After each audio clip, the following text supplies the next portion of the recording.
guys, welcome back to Metabolic Fitness. My name is Bobby, and today I'm going to be continuing our series about intermittent fasting, its benefits on health and fitness. With the holiday season approaching, you'll probably be tempted to stuff your face at all those family dinners on the weekends, and then continue indulging in those leftovers during the week.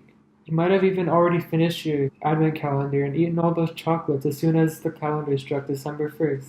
But in this video, I'm going to be talking about a study that will explain why it's actually beneficial to restrict yourself to only pigging out at certain times, as opposed to eating heavy all day every day during the holiday season.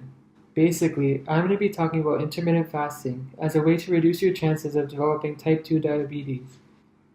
That's a really good Christmas present. Before I go any further, it's important for you guys to understand how insulin functions in individuals without type 2 diabetes. So when you eat a meal, your blood glucose levels increase, as you can see over here in this diagram.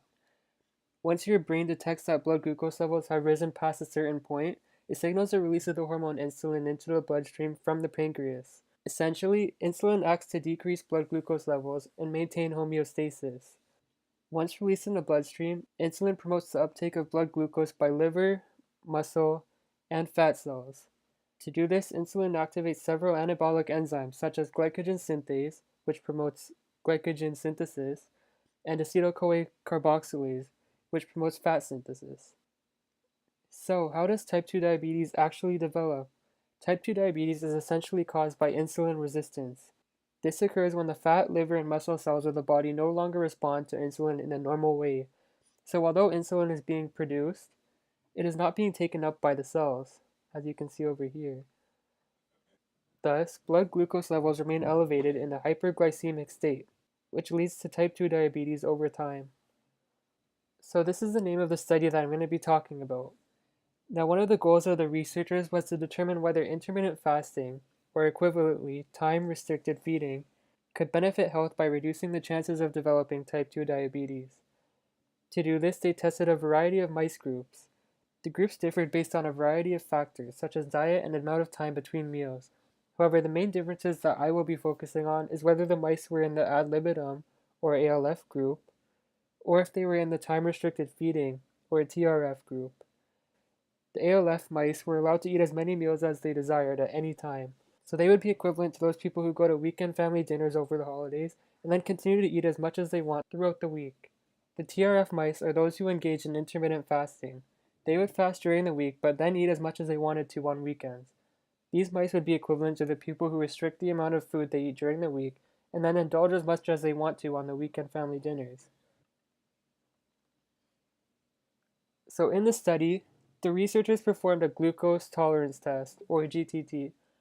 They fed groups of TRF mice and groups of ALF mice a glucose bolus, which is essentially just a ball of glucose. They then compared the abilities of the TRF mice and the ALF mice to restore normal glucose levels, as is shown in these four graphs. As I mentioned before, the researchers used several mice groups with differences in diet and fasting time. This is why there are four different graphs. However, the only difference that I will be focusing on is whether the mice experienced time-resistant feeding or ad libitum feeding, as this was concluded to be the main factor in the observed results. So I'm just going to highlight the ALF groups in yellow. All the non-highlighted groups are the TRF mice. So what was reasoning for performing a glucose tolerance test? Well, the idea is that individuals who have a high amount of glucose in the blood for a longer amount of time are more susceptible to type 2 diabetes because they remain in a hyperglycemic state for a longer amount of time. If we take a look at all four graphs, we notice a common trend that the TRF mice were able to decrease the blood glucose levels by a larger amount than the ALF mice were over the same amount of time. Thus, the TRF mice had better glucose tolerance and were able to maintain glucose homeostasis more effectively.